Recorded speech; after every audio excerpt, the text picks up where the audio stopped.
Duality with Trinity. I'm Grant Condor. Just so you guys know, we are streaming again tonight, so we'll have some people who, if they weren't available or are just checking out what we do, they'll be able to kind of see what our practice is like or follow along.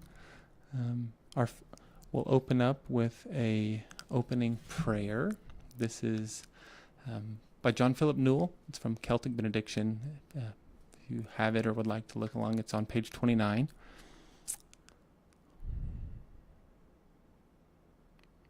At the close of the day, as busyness fades, as light dims and footsteps soften, we open again the inner door of our being to enter stillness, to feel our way through the dark to you, the silence from whom we are born, the name before names were spoken, the love of life's beginnings.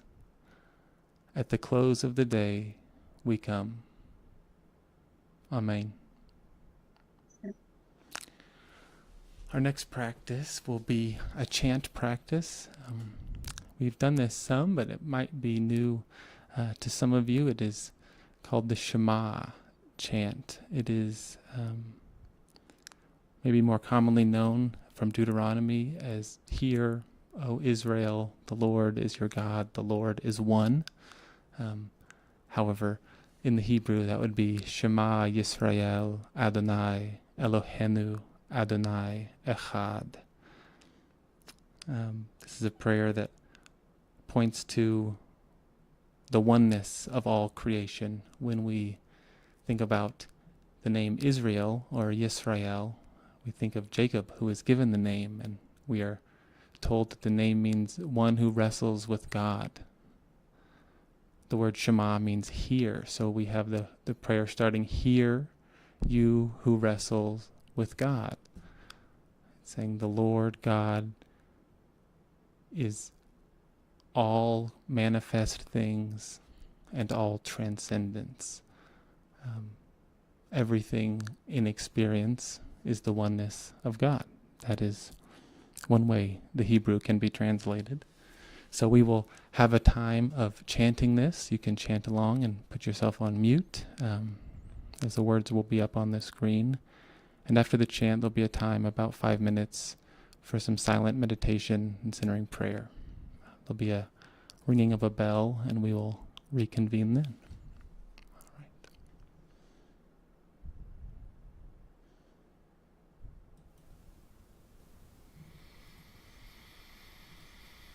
Shema, Shema.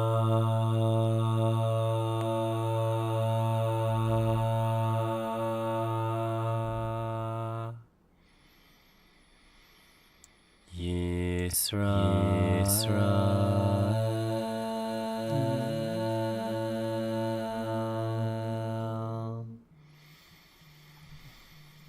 Adonai,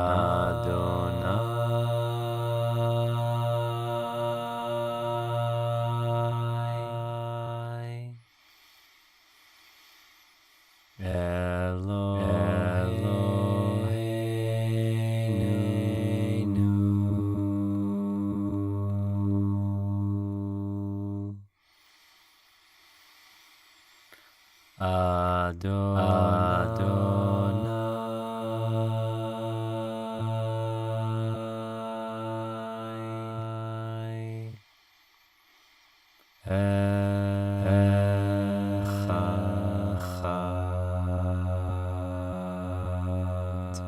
Echad. Shema,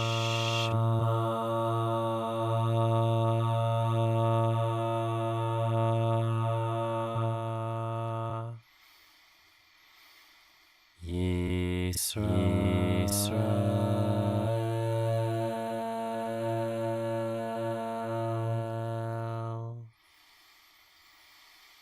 Adonai,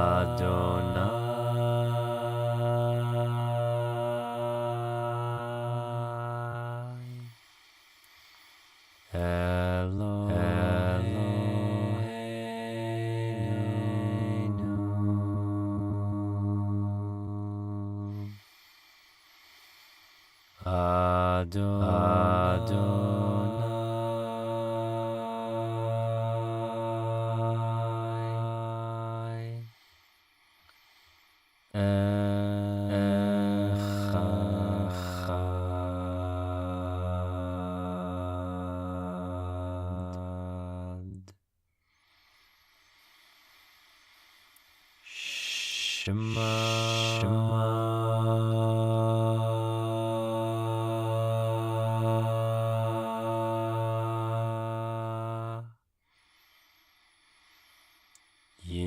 Yisrael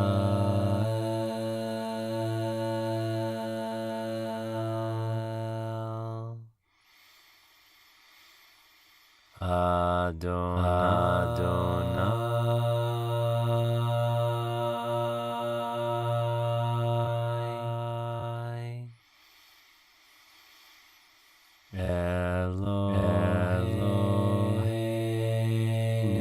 Eloheinu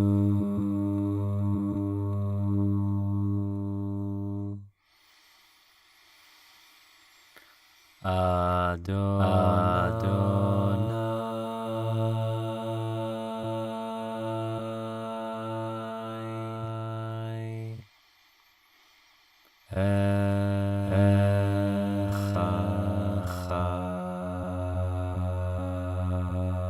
Echad Shema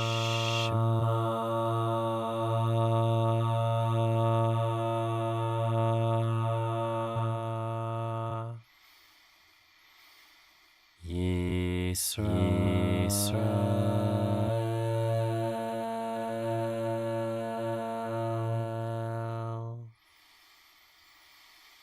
Adonai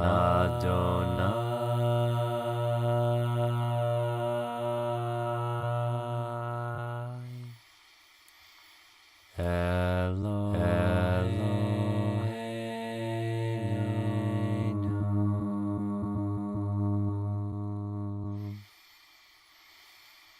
Adonai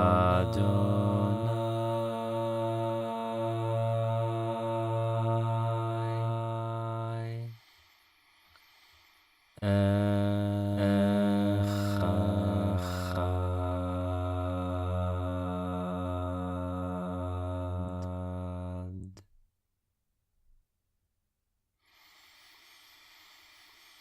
Shema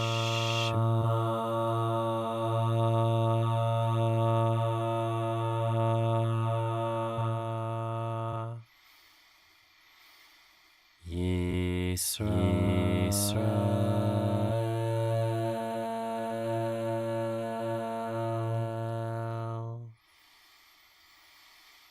Adonai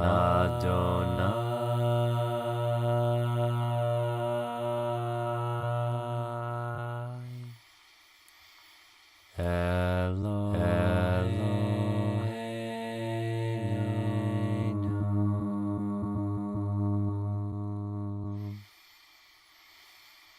Adonai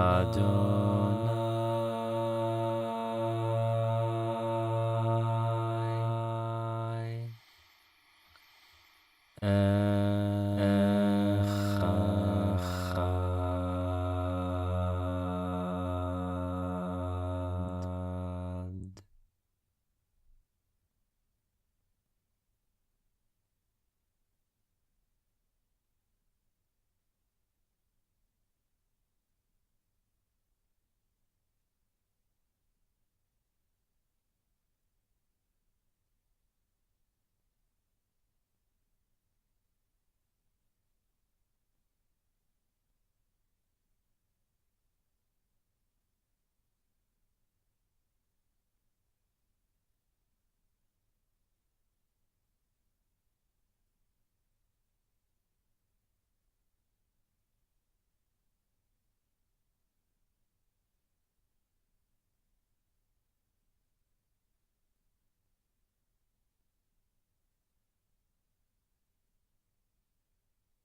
Amen. Right. Our next practice will be that of Lectio Divina. Now, we've been relating to this through a metaphor from a medieval Carthusian monk. Uses this analogy of eating a grape for those less familiar with Lectio Divina. So it's made up of 4 steps, which I'll break down here. Lectio, or the reading. We read the words slowly. In this case, I'll be reading the words and you'll just listen. But this is likened to putting a grape or the text into your mouth.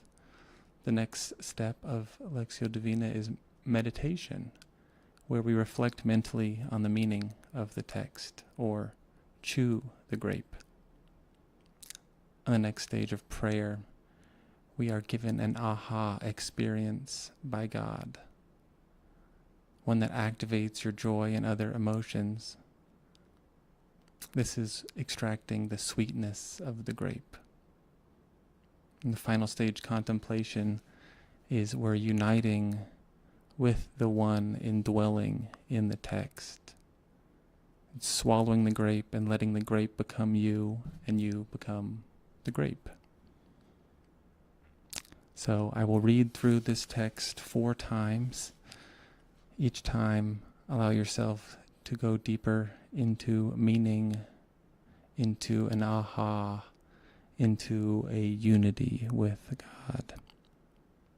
After that, I will put up some questions for deeper reflection or journaling, and have some music playing in the space for further meditation.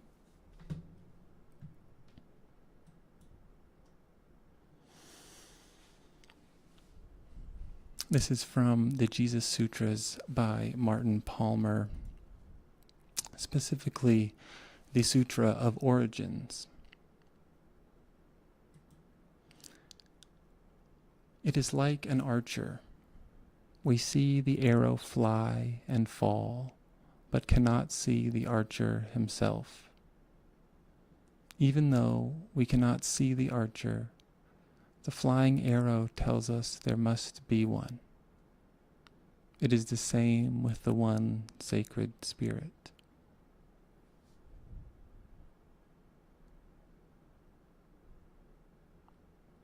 It is like an archer. We see the arrow fly and fall, but cannot see the archer himself. Even though we cannot see the archer, the flying arrow tells us there must be one. It is the same with the one sacred spirit.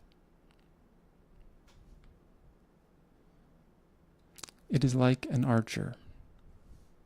We see the arrow fly and fall, but cannot see the archer himself. Even though we cannot see the archer, the flying arrow tells us there must be one.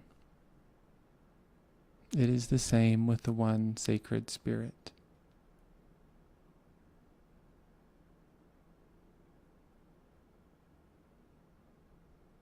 It is like an archer. We see the arrow fly and fall, but cannot see the archer himself. Even though we cannot see the archer, the flying arrow tells us there must be one. It is the same with the one sacred spirit.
Amen. Welcome back. We will now move to our practice of sacred listening. We do have a physical element that goes with this. If you'd like, you can place your hand on your heart simply as a reminder. It's a reminder that this is a time where we are focusing on deeply listening to others, to listening to the voice of God inside them, and what God has shared for them. So we will have about 10 minutes where we will allow each of us to share what has arisen for us this evening, whether in Lectio or the chant. And if we are not speaking, we are simply listening, not responding in body language or word, but allowing someone to be heard in a way that they do not normally get. So with that, we will begin.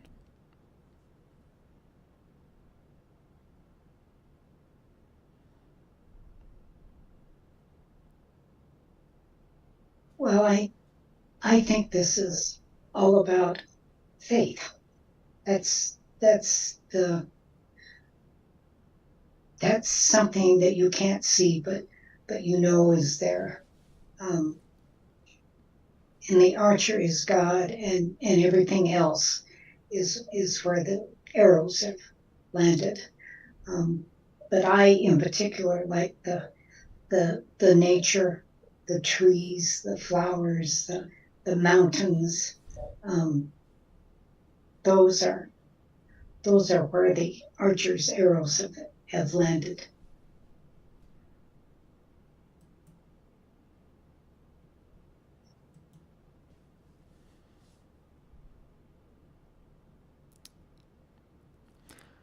I found myself thinking a lot about the kind of, I think the third question, how do we seek the archer and not the arrows?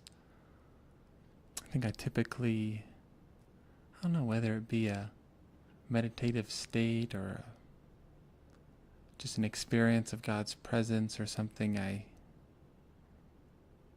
tend to get tunnel vision, I think, looking for God in those places.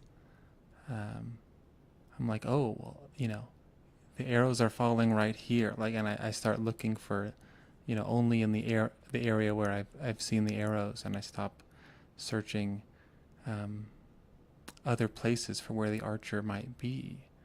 And so I spent a good bit of time just meditating on the idea of you're noticing the arrows, but trying to trace them to their source or see where they came from and perhaps head that way, as opposed to staying there and waiting for the next arrow. But yes, a fun metaphor, I think, to play with.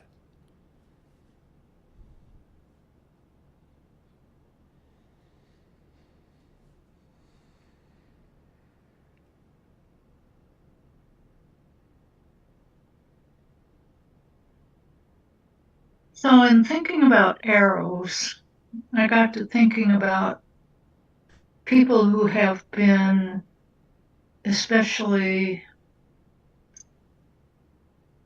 not only kind, but who have been instrumental in my being able to experience new or different situations, especially this past week. And then I went to, do I perceive people as arrows who only agree with me or who only are positive influences to me? Because if I believe that there is a presence of God in everyone. Although I do have a friend who said that there are really evil people, she never believed that until a certain situation in her life. But anyway, then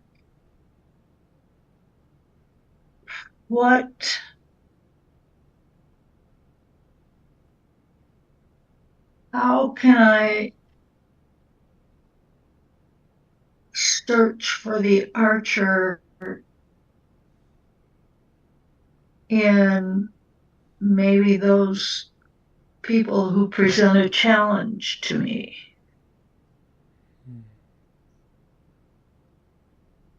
And it's just a question.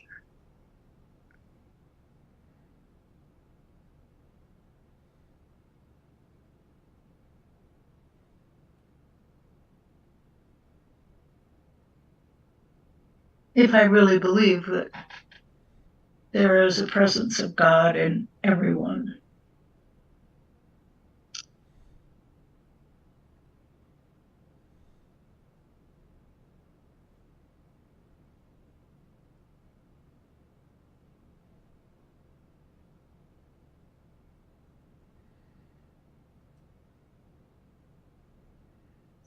One of my favorite chants from John Philip Newell is "Everywhere I turn, there's the face of God." That's pretty awesome then to think that there is the face of God in everything.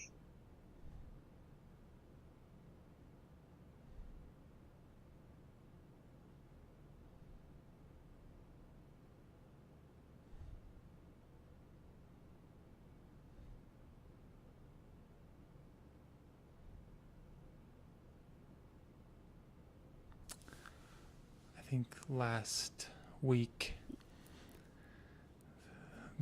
or a couple weeks ago, the Alexio mentioned.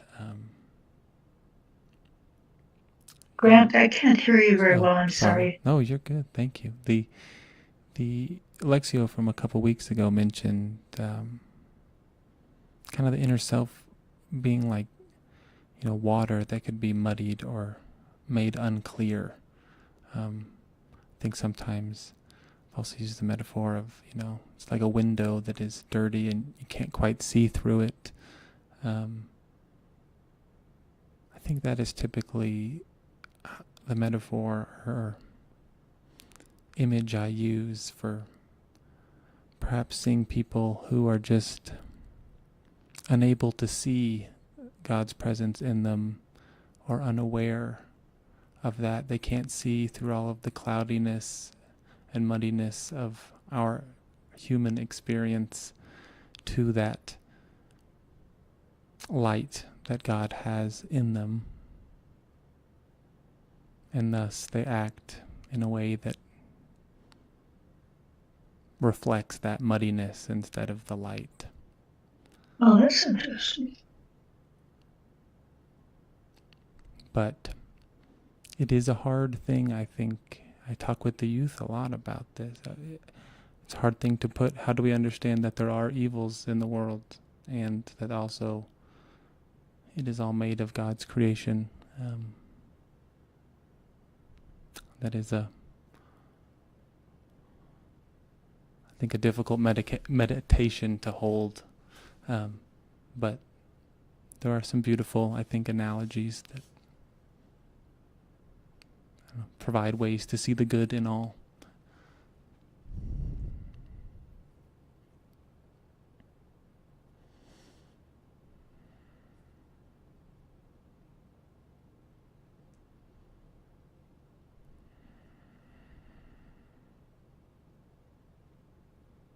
Oh, Venus.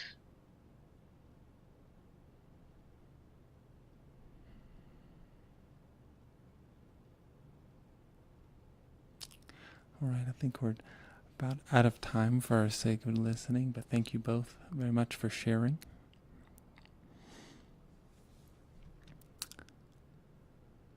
Our final practice for this evening will be our just whole group practice of gratitude. This is a time where we share something that is, we think of something that is active in our lives, something that we are currently experiencing gratitude for. It's an important thing to come back to this. We often maybe overly ruminate on the problems or stresses of life and need to spend a little extra time thinking of our gratitudes.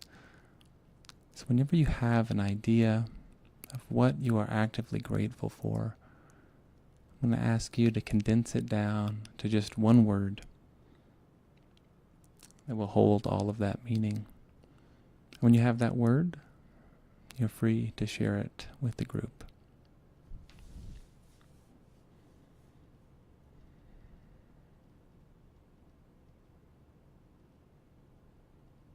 Change.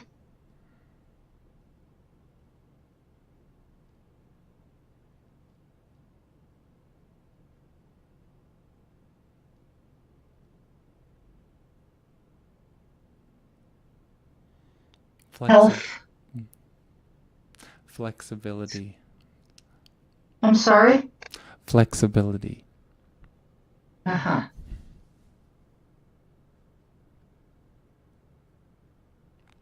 All right. We will end here with a closing prayer. This is again from John Philip Newell's Celtic benediction. May the light of God illumine the heart of my soul. May the flame of Christ kindle me to love. May the fire of the Spirit free me to live this day, tonight, and forever. Amen. Amen. I'd like to thank you all for joining us here on Zoom, and those who watch along later or check us out on the stream. I'd also like to invite you to join along if you like the content here. We do have a final thing, how we close each evening. This is a word that we share from the Hindu tradition, which is namaste, meaning the sacred and holy in me bows and honors the sacred and the holy in each of you. And so with that, I say, namaste. Namaste. All right. Well, we will have a few more minutes of silence or music if you choose this evening together, or you can hang out for about 5 more minutes. But again, yes, thank you for being here, and have a great rest of your nights. Thank you, Grant. Mm.